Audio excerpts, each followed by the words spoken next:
right, welcome back to Off the Shelf Workshop. I'm Jason, and over the last few months, I've released a couple of videos with South River Modelworks Kindles, a build that I did. And if you're new to this channel, these last couple of months, I've been kind of feeling out how I am going to do these videos, and I'm still learning as I go. So I appreciate everybody's patience with me as I do that. So the last video I did was finishing up Kindles. I did not do all the details on it, all the metal castings and everything, because I'm not building dioramas at my bench anymore, because as you can see behind me, I got my layout, and I'm actually going to expand this layout as well, where there's going to be more bench work moving this way, going towards the north wall here, and then on this west wall here, I'm going to have a little bit of a peninsula out here as a staging yard. So with that happening, I just building two by two dioramas doesn't make any sense for me, because I really don't know where anything is going to go as I build things out. So these videos will just focus mainly on the steps I do, and a lot of these kits you've already done. It's just my version of doing it, and this doing videos is just gives me another way, creative outlet. So I'm doing this just for for me, and hopefully that those of you out there that are watching these all the way through are actually getting something from them. I hope you are. But I'm learning a lot about how I approach builds by doing these videos. So, as mentioned in my last video that I did, finishing up Kindles from South River Modelworks, I told you I was going to be doing Bar Mill Seckler's cold storage. It was a kit that was released back in 2015, I believe. All right, so here we got Seckler's. Pretty good sized box here, but there really isn't that much in here. Got the standard RFA instructions, acetate, a lot of the sticky tar paper roof, interior bracing, pretty well labeled. All the strip wood. We got our plastic components, more interior bracing. And then I already broke open the bags that contained all these, all the base wood here, water towers, background structures. That's going to be, this is the, on Seckler's here, this portion of the fire escapes on there, all laser cut.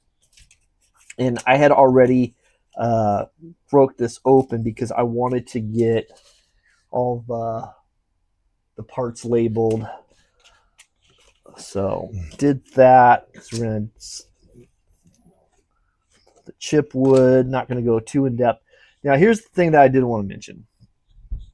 So you have this card stock, I guess you'd call it, and I mean it's actually more rigid than the basswood. But then you got this MDF, and on the other side it's got an adhesive on it, and you took this piece, carefully lining up the bottom edge, and then there's an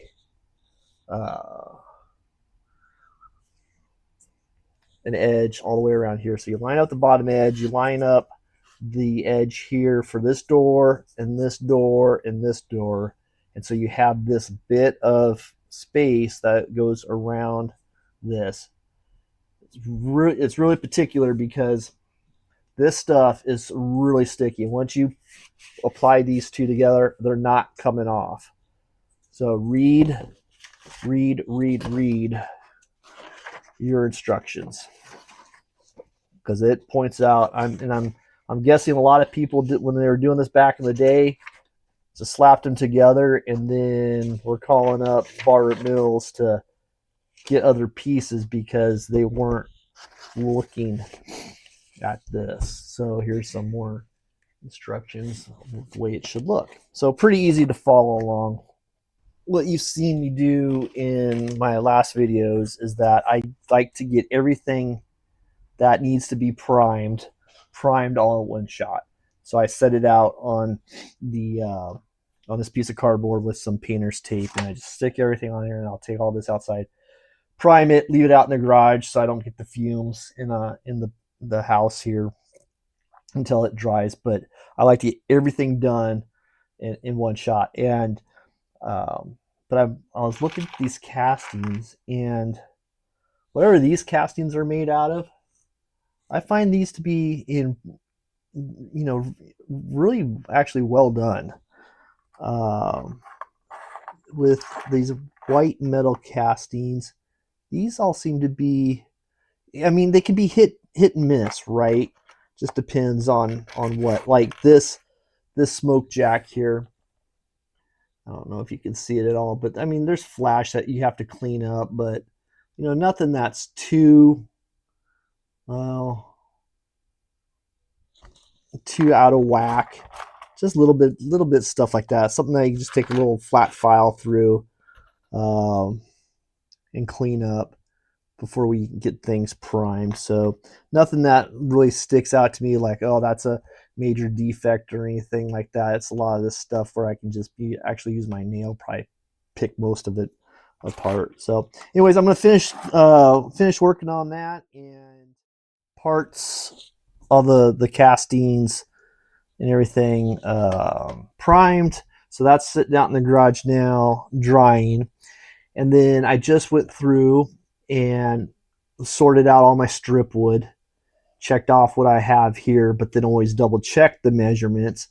And I'm supposed to have 5 1/32 by 3/16. There were only 4. So it's, always double check, because you might have to pull some out of your lumber stacks. But I like to get it all sorted out this way, and then I'll go ahead and give it a stain, and we'll let that dry. But at least I know what I have, and I always put it, again with our castings, put a piece of tape down and just stick everything here, and then just label out what it is that I have. And so I'll stain it, let it dry, put it back here. And this is my lumber yard for the build. And always double check your measurements. That's always for your dimensional lumber. So that's done.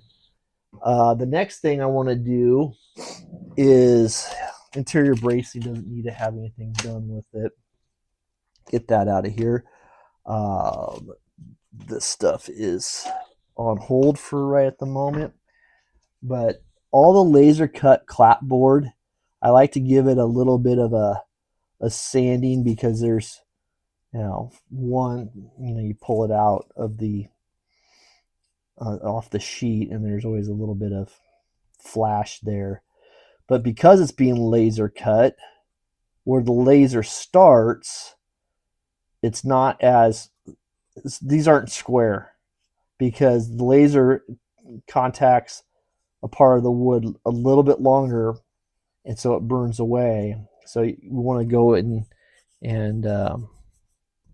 square that up. Now you can use emery boards to do that.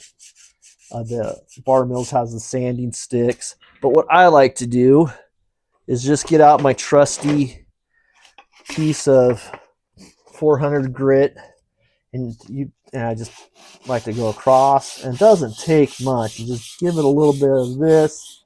You can even use your squares and make sure that it's all even. It doesn't take much pressure to do this. And remember, if these are until they're braced, they're very fragile. So yeah, so I'm going to just go ahead and give this all a little quick squaring up. I'm going to do that with all of this clapboard siding that I have. And I've already labeled everything. Just Just be mindful too that there's pieces that have these notches cut out. So, but these top here, there's a little bit of that flash there, so I'm gonna get rid of that. That's good. Just be mindful what you're doing.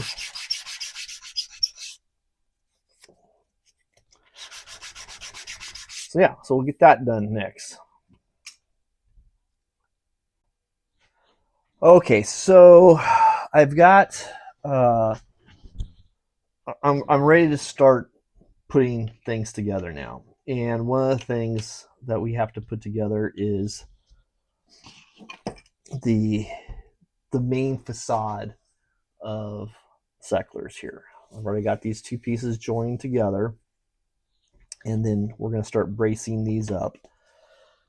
But when I have glue out, I like to get as much gluing done as I possibly can.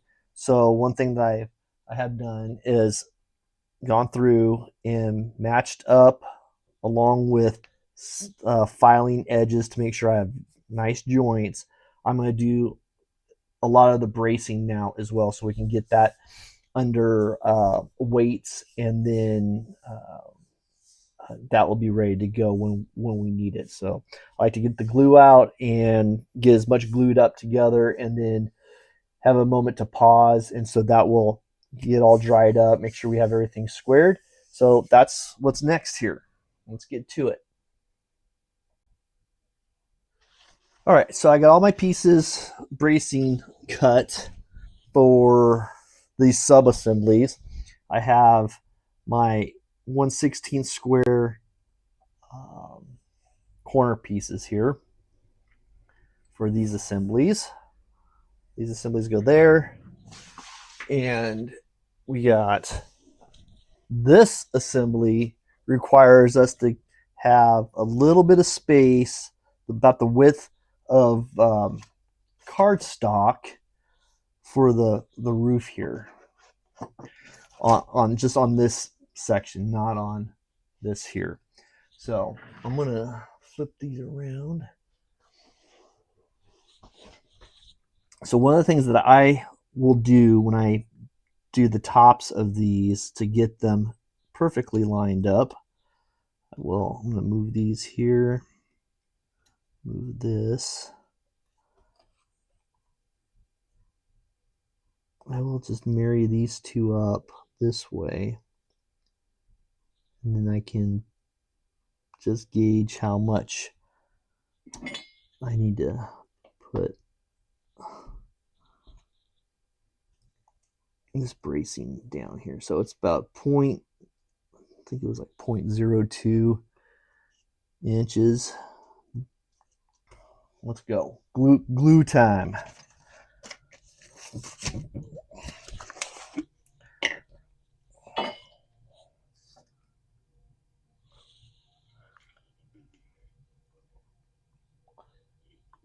Now this is just good old yellow Tight Bond wood glue.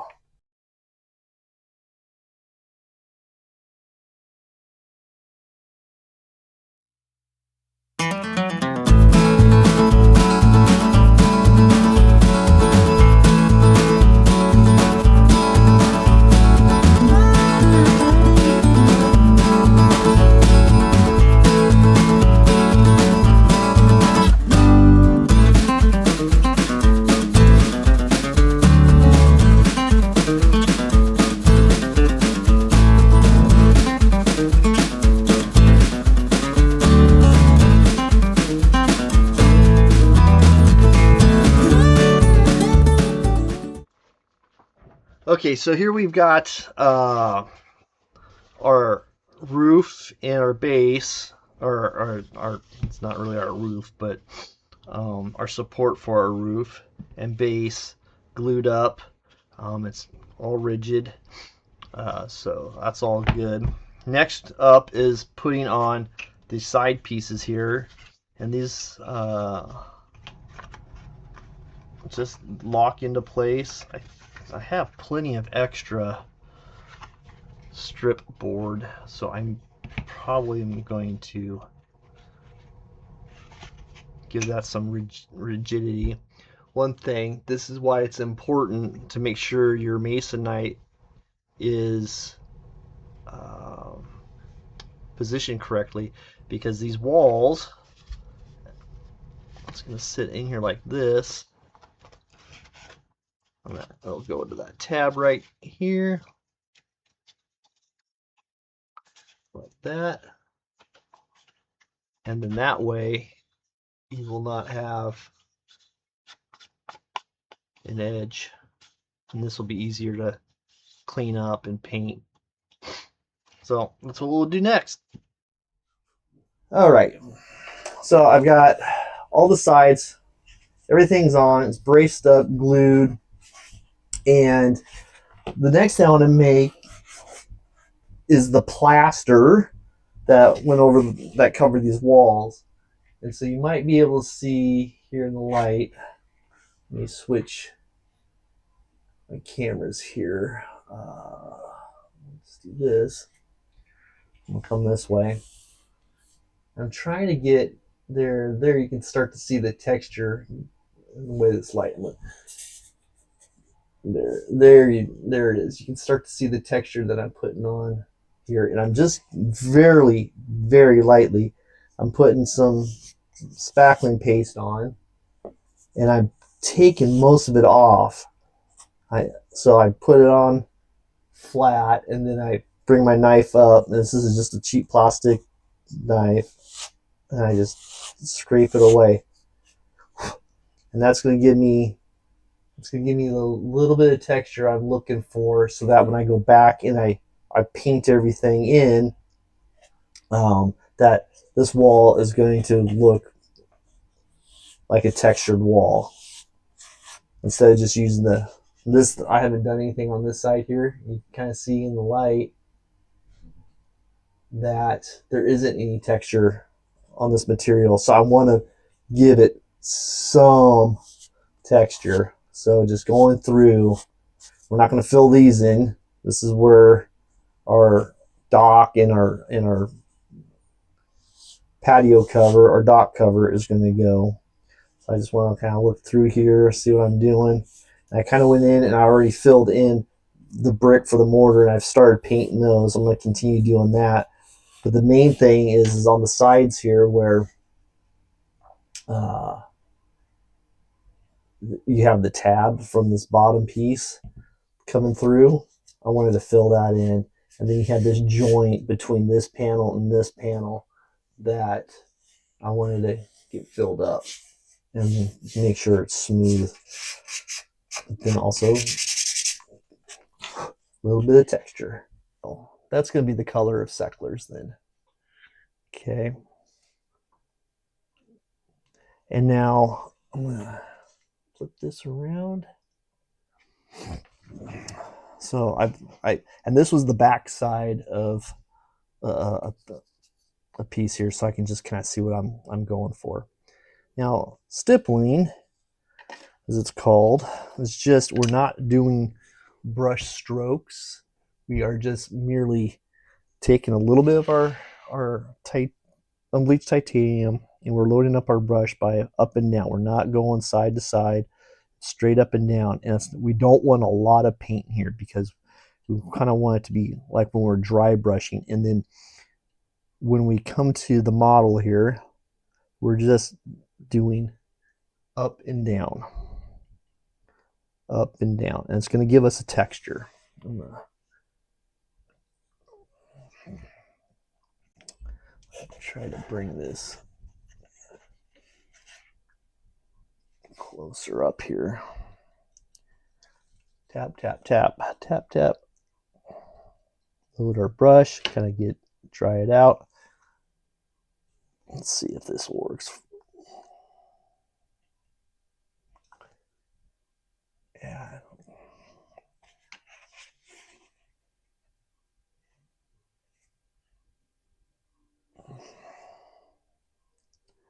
We're just tapping.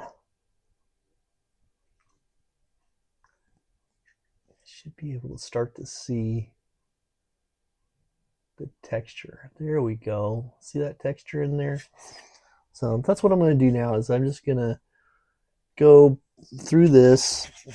I'm just going to lay it flat, take her, and we're just tap, tap, tap, tap. This is going to take some time because we're not going to drench this with paint.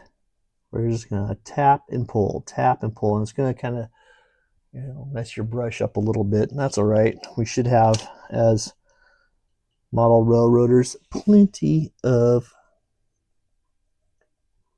paint brushes, and we're just going to kind of go around that exposed brick there. And I would actually recommend getting a brush that might be a little bit more stiff than this. After some experimentation, I decided to go with a bigger brush, and you can kind of see what the brush looks like after we do that. And I've done all of the stucco pieces, and just again, straight up and down. You can kind of see what it's doing here for us. A little bit better view of the texture. And so now we're just going to let this dry a little bit, and then if we have to, we'll come back and fill in where we may. But I like the overall appearance. So next up, I'm going to work on these bottom sections with the brick that's in there. I'm going to bring those out. I'm just going to use a really thin brush and get those done. So many techniques that we've seen, and for me, it's just putting the optimizer on and just painting individual bricks. The only thing I found this is that deco art, and it's heritage brick color. So I'll just use this for all my brick and then lighten it and darken it with other colors if I want to do different shades of brick. But I find it to be the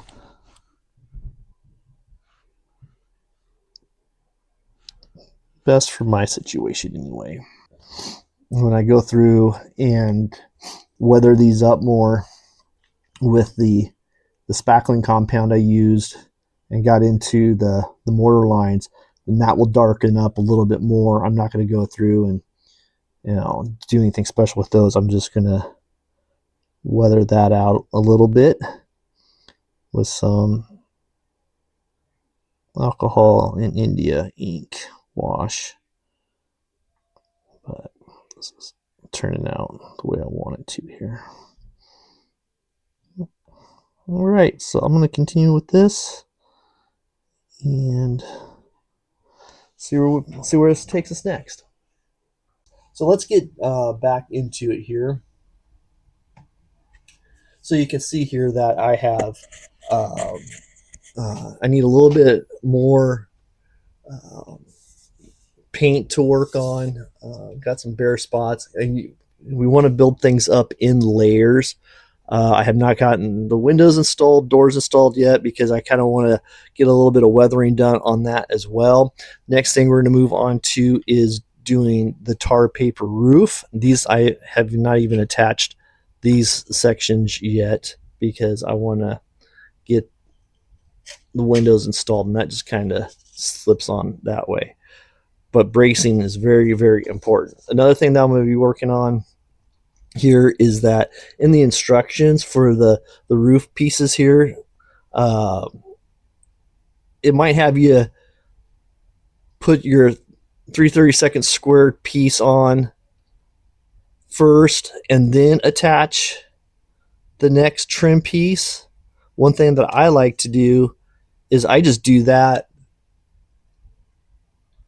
in one shot, and then will cut and miter the corners and have this already painted, so I'm not doing the painting as it's up here on the model. I'll do this all at the bench.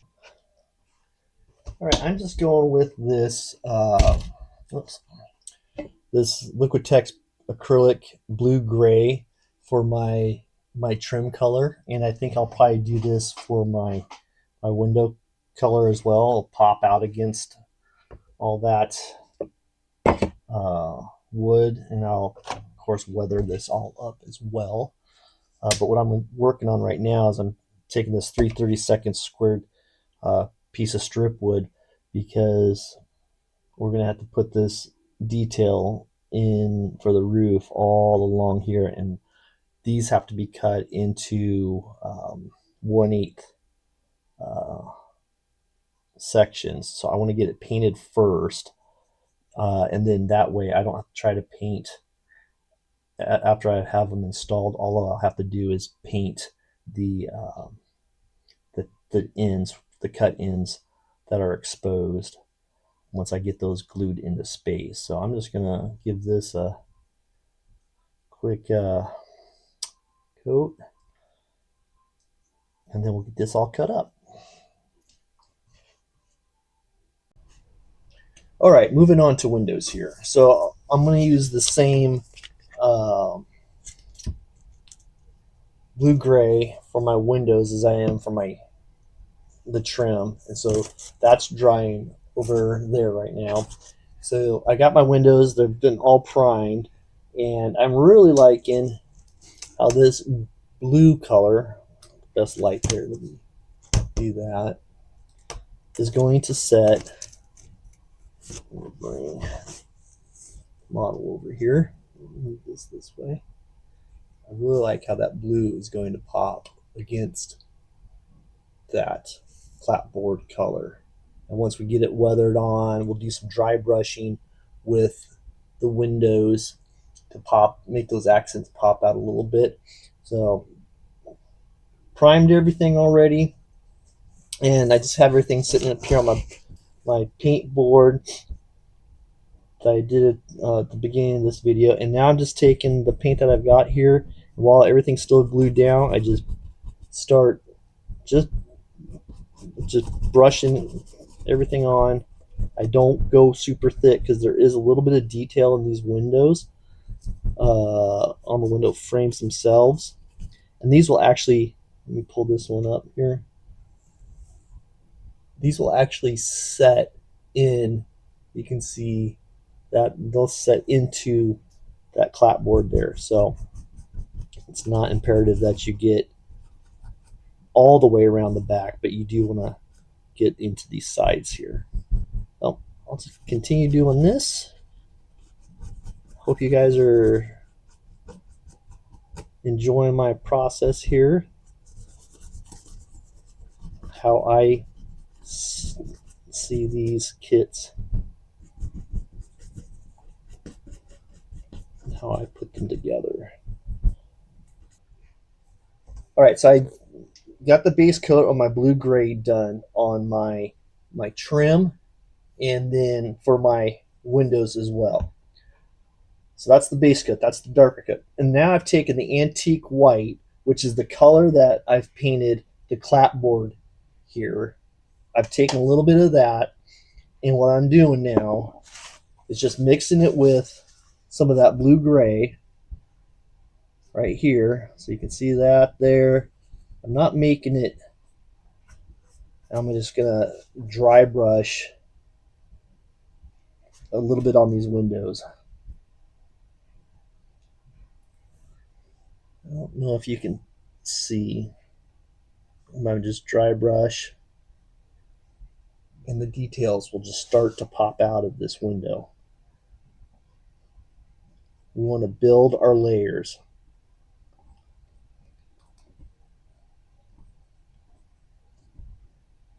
Build our layers.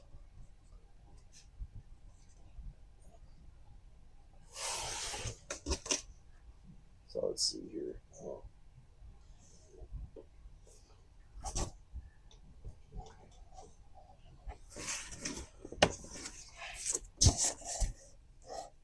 Just subtle. You just see it, just giving it some highlights, just giving it depth. And that's just by mixing a little of that antique white with my blue. Get as much paint out of there as I can, and I'm just gonna go across the top. All right, next up, I am going to frame out the uh, loading doors here. This is 1/16 squared strip wood, and we're going to mount on the inside of these frames here, and then we'll put our studs here like that, and then we'll work on tar paper roof. All right, so we got windows installed, and I'm working on the little detail parts now. The freight doors. I'm going to do the vents for that go on the outside. So I want to get all these holes plugged up.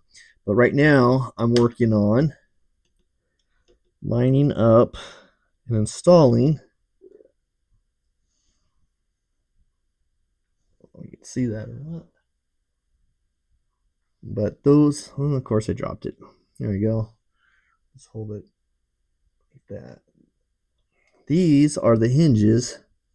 So I'm just working on getting those installed on the doors now. Then I'll start to paint those up, and we will install them on the front of the Arkansas River Wholesale Liquors Spirit Storage.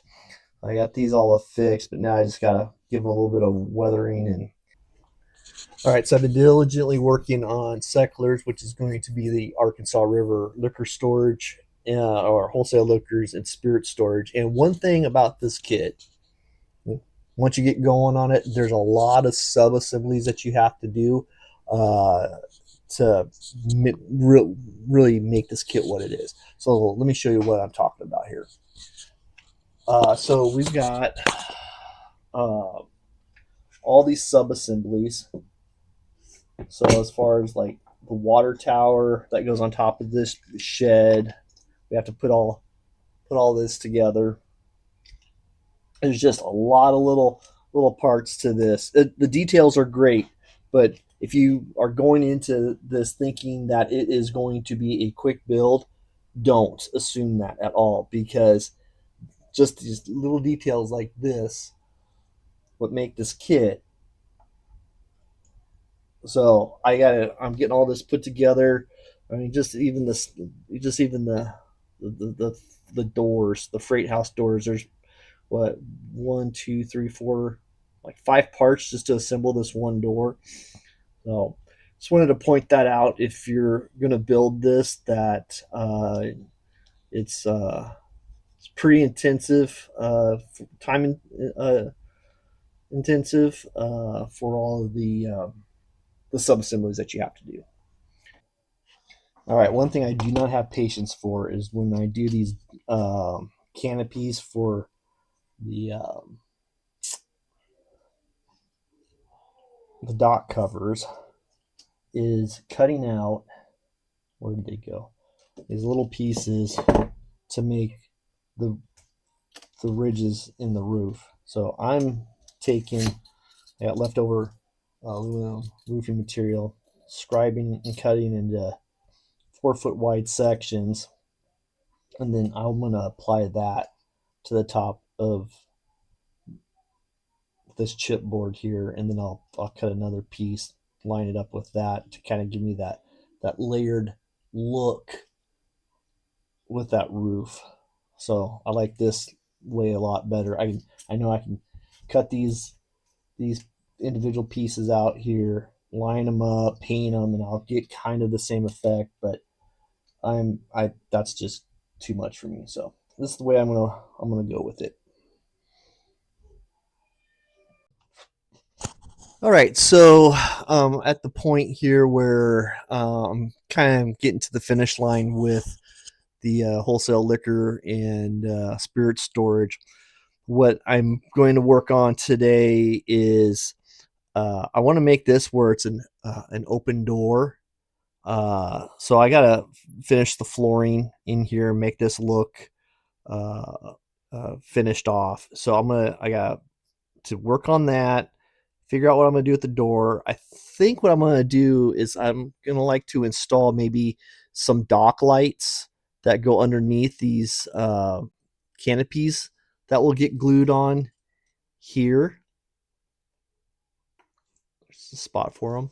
And so that will, I think, a nice little dock light on either side might work.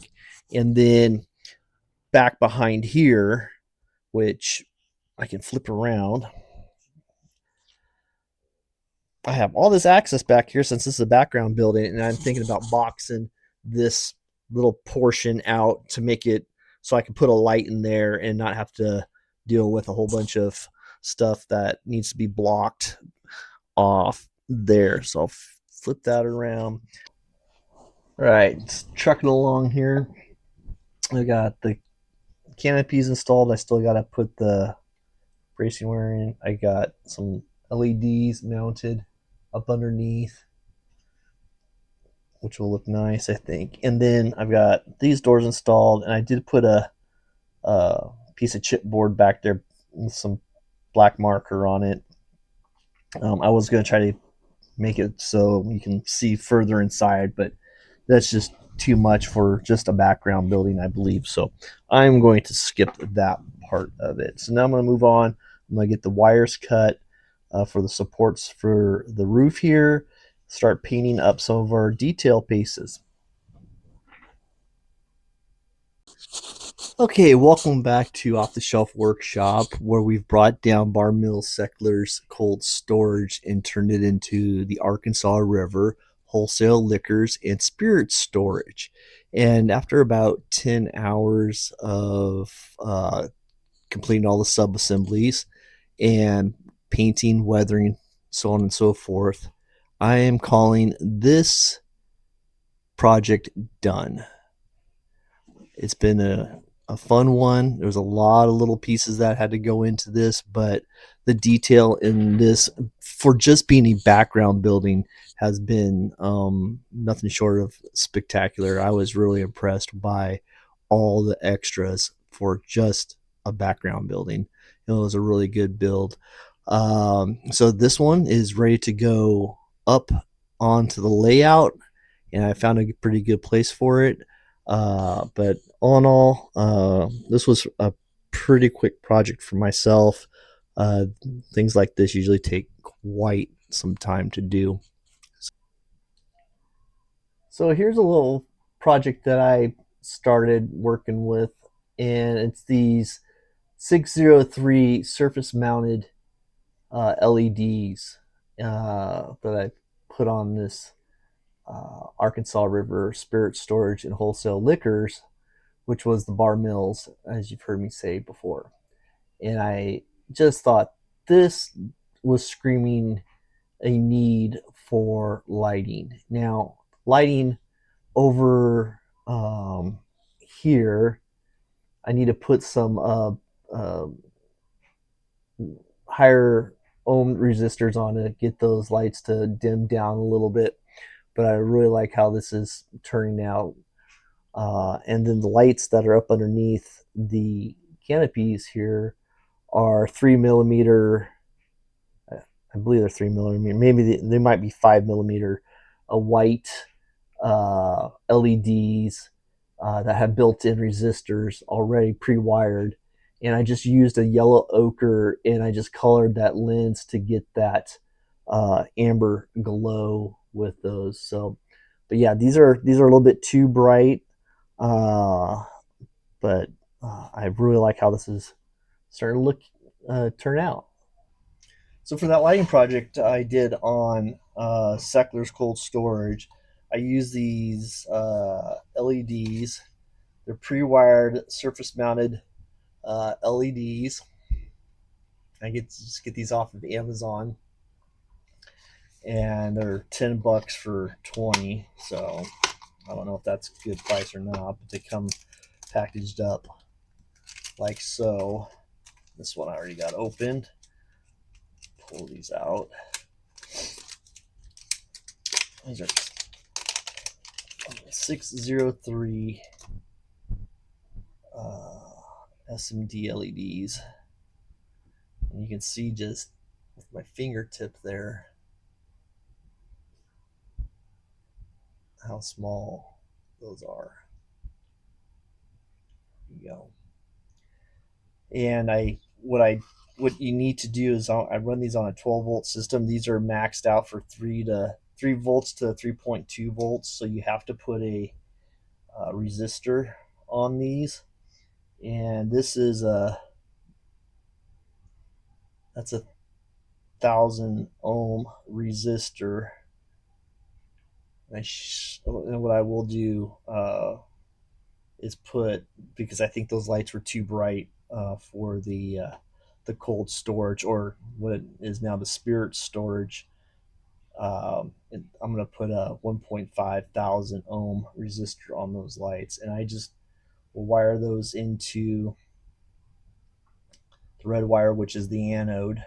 You have the anode and a cathode for an LED, and I just wire those in line, and then this goes off to my 12-volt side, and then for the positive, and then the negative. These only run one way, and I get those nice little lights for that structure.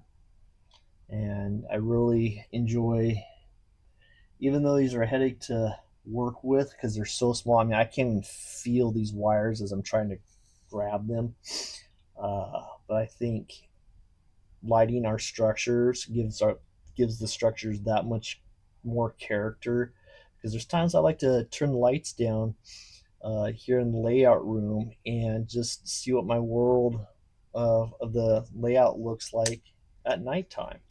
So I really find these to be an added benefit.